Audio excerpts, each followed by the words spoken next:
नमस्कार विद्यार्थी मित्रांनो. खरोडेसर करिअर अकॅडमीच्या ऑनलाईन प्लॅटफॉर्मवर सर्वांचे स्वागत आहे. आपण एक नवीन सिरीज सुरू केलेली आहे पोलीस भरतीच्या अनुषंगाने. प्रत्येक जिल्ह्याचं कास्टनुसार विश्लेषण, कोणत्या जिल्ह्यात किती जागा आहेत आणि त्या जागेचं कास्टनुसार विश्लेषण पाहत आहे. आजच्या व्हिडिओमध्ये आपण नवी मुंबई या जिल्ह्याविषयी सविस्तर माहिती घेणार आहेत.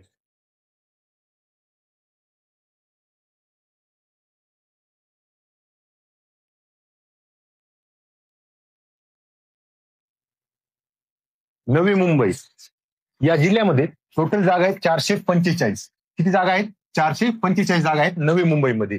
आता 445 जागेचं विश्लेषण आपण वेगवेगळ्या अनुषंगाने पाहणार आहेत. 445 जागेचं विश्लेषण. सर्वप्रथम जागा बघताना नवी मुंबई, आज आपण नवी मुंबईच्या एकूण 445 जागेचं विश्लेषण करणार आहेत. एकूण आहेत नवी मुंबईला 445 जागा. तर सर्वप्रथम जागा बघताना अराखीव बद्दल जागा बघायच्या. अराखीवच्या जागा किती आहेत? टोटल 168 जागा आहेत. आता 168चं विश्लेषण करताना सर्वसाधारणला किती जागा आहेत? सर्वसाधारण बघा, 168 पैकी सर्वसाधारणला जागा आहेत 53 जागा. 53 जागा म्हणजे नवी मुंबईमध्ये जे सर्वात जास्त मार्क ज्या विद्यार्थ्यांना पडतील ते इथे जाणार. सर्वसाधारणच्या 53 जागामध्ये त्या ठिकाणी कास्टचा उल्लेख होणार नाही तुमच्या, किंवा पुरुष असेल किंवा महिला असेल, असे कोणतीच गोष्ट या ठिकाणी पाहणार नाही. सर्वसाधारण म्हणजे टॉपचे 53 जण या ठिकाणी क्वालिफाय होतील. आता अराखीवमध्ये सर्वसाधारण प्रमाणे महिलांचा एक गट असतो, महिला आरक्षण. महिलेला किती जागा सुटलेल्या आहेत या ठिकाणी? महिलेला सुटलेल्या आहेत 50 जागा. बघा, सर्वसाधारण मध्ये सुद्धा महिला जाऊ शकतात. आणि ह्यानंतर जे टॉपच्या 50 महिला आहेत, कोणत्याही कास्टच्या महिला असो, त्या या 50 जागेमध्ये पात्र होतात. नवी मुंबईच्या 445 जागेबद्दल आपण बोलत आहेत. ज्याप्रमाणे आता अराखीव पाहिलं आपण 168 पैकी सर्वसाधारण 53 आणि महिलेसाठी 50 जागा आहेत. आता दुसऱ्या कॅन्डिडेटनं काय करायचं? आपल्या कास्टनुसार विश्लेषण पाहिजे. हे तर प्रत्येकाला आरक्षण वापरता येणार आहे, कारण की हे अराखीव आहे. कुणालाही या ठिकाणी पात्र असतो कोणताही उमेदवार. आता आपल्या कॅटेगरीचे विश्लेषण पाहूया.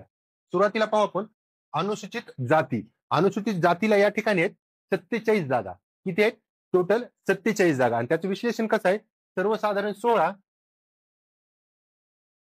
सर्वसाधारण 16 आणि महिला आहेत 14. अनुसूचित जातीचं आरक्षण बघा, सर्वसाधारण 16 सुटलेलं आहे आणि महिलेसाठी 14 जागा या ठिकाणी आहेत. त्यानंतर पाहू अनुसूचित जमाती. अनुसूचित जमातीला नवी मुंबईला 0 वॅकन्सी आहे, म्हणजे एक सुद्धा पद या ठिकाणी रिक्त नाही नवी मुंबईचं. त्या ठिकाणी पुढे येऊ, विजा अ 8 जागा आहेत, म्हणजे विजे एला 8 जागा आहेत. त्यापैकी सर्वसाधारण जागा आहेत त्या ठिकाणी 5 आणि महिला आहेत 2. 5 आणि 2 या ठिकाणी जागा आहेत. आता 5 आणि 2 किती झाले? 7. तुम्ही काय म्हणताल सर, 8 जागा आहेत, एक जागा कुठं गेली? तर एक जागा ती गेलेली असती समांतर आरक्षणाला. कोणती समांतर आरक्षण?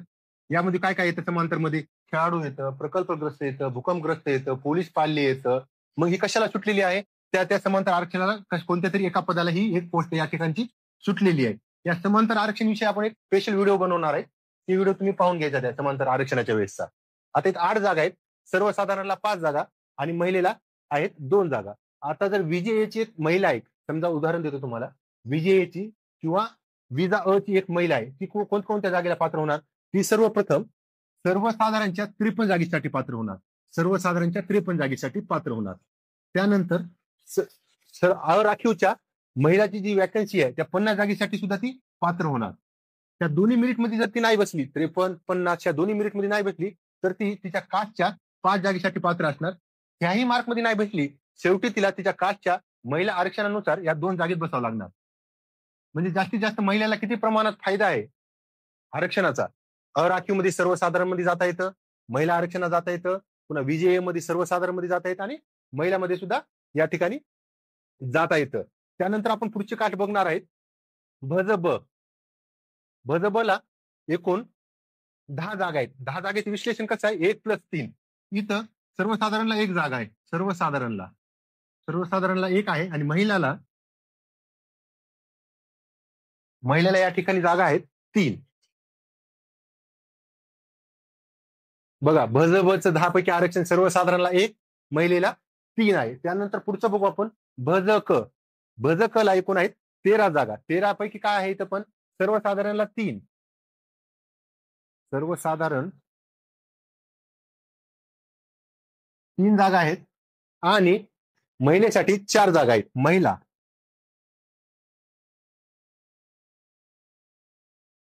महिलासाठी 4 जागा आहेत. भजक 13. आता आपण टोटल जागा किती बघितल्या नवी मुंबईच्या 445. 445 जागेकडे बघून फॉर्म भरायचा का? अजिबात नाही. फॉर्म भरायचा कसं? कास्ट मुलांनी इथं बघायचं राखीव 168 जागा आहेत. पुन्हा आपली कास्ट उदाहरणार्थ समजा जर आपण भजक धरली तर 13 जागा. 13 पैकी किती जागेसाठी पात्र आहेत आपण? जर पुरुष असलो तर 5 जागे, 3 जागेसाठी आपण पात्र आहेत. त्या 3 आणि इथं अराखीव मधल्या 53. बघा 53 प्लस 3 किती झाले? 56. हे कुणासाठी आहे संख्या? भजक एनटीसी, थोडक्यात एनटीसीच्या पुरुषासाठी, एनटीसीच्या पुरुषासाठी 53 प्लस 3 56 जागेसाठीच नवी मुंबईमध्ये एनटीसीचा पुरुष त्याच्या मार्कानुसार पात्र होणार आहे.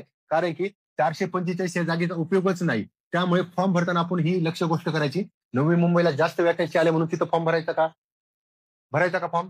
तिथं फॉर्म अजिबात भरायचा नाही. जर आपली गॅरंटी असेल, आपली स्पर्धा कुठे आहे? एनटीसी सोबत. एनटीसी आपल्या कॅटेगरीच्या मुलांसोबत. 53 सर्वसाधारण, आपली कॅटेगरी 3. म्हणजे आपण इथं फक्त 56 जागेसाठी पात्र आहेत. 56 जागेमध्ये आपला नंबर लागतो, आपल्या जवळचा जिल्हा आहे असं जर आपल्याला वाटत असेल, आवश्यक त्या ठिकाणी फॉर्म भरायचा. अन्यथा दुसऱ्या जिल्ह्याचा आपण विचार करायचा. फॉर्म भरताना कोणत्याही प्रकारची घाई करायची नाही. अभ्यासपूर्ण आमच्या चॅनलवरती सर्व व्हिडिओ बघायचे. कोणत्या जिल्ह्याला कोणती वॅकन्सी आहे, कॅटेगरीला किती वॅकन्सी आहे याचा अभ्यास करायचा आणि त्यानंतर फॉर्म भरायचा. त्यानंतर पुढचं पाहू आपण भजड.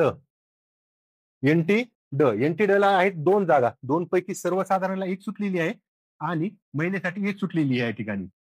2 पैकी भजडच्या सर्वसाधारण 1, महिलेसाठी 1. त्यानंतर बघू आपण विमाप्र. विमाप्रला या ठिकाणी 17 जागा सुटलेल्या आहेत. 17 पैकी सर्वसाधारणला 4 जागा आहेत. सर्वसाधारणला 4 जागा आहेत आणि महिलेसाठी या ठिकाणी जागा आहेत 5. महिलेसाठी जागा आहेत 5. विमाप्रच्या महिलेसाठी जागा आहेत 5. बघा नवी मुंबईमध्ये विमाप्रच्या एकूण 17 जागा आहेत. 17 पैकी सर्वसाधारणला आहेत फक्त 4 जागा आणि महिलेसाठी आहे 5 जागा. त्यानंतर आपण पुढचा प्रवर्ग पाहणार आहोत. ओबीसी म्हणजे इमाव, इतर मागास वर्ग 91 वॅकन्सी आहे इमावची 91. त्याच्यापैकी सर्वसाधारणला जागा आहेत 25. इमावच्या 91 पैकी सर्वसाधारणला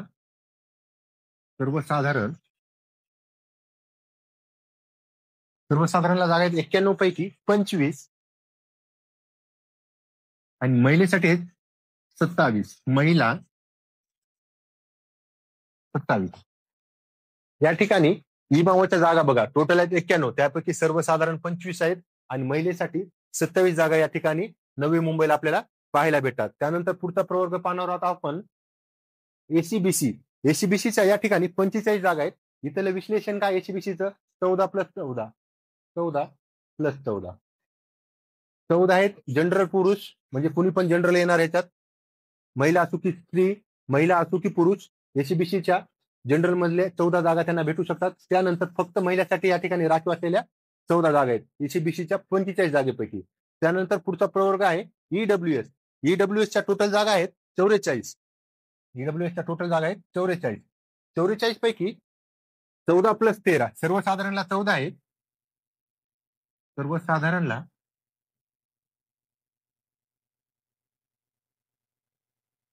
14 आहेत आणि महिलेसाठी या ठिकाणी जागा आहेत 13. ईडब्ल्यूएस ला बघा 44 पैकी सर्वसाधारणला 14 जागा आहेत आणि महिलांसाठी आहेत 13 जागा. अशा प्रकारे आज आपण नवी मुंबईच्या 445 जागेचं आपण विश्लेषण केलेलं आहे. आता आपल्या चॅनलवर अशाच प्रकारे प्रत्येक जिल्ह्याचं प्रत्येक कास्टनुसार योग्य विश्लेषण आपल्या चॅनलवर आपल्याला बघायला भेटणार आहे. त्यासाठी असेच व्हिडिओ आपल्या मित्राला शेअर करायचे, जेणेकरून आपल्यासोबत आपल्या मित्राचाही फायदा होईल आणि तुमच्या यशामध्ये आमचे योगदान राहील. धन्यवाद.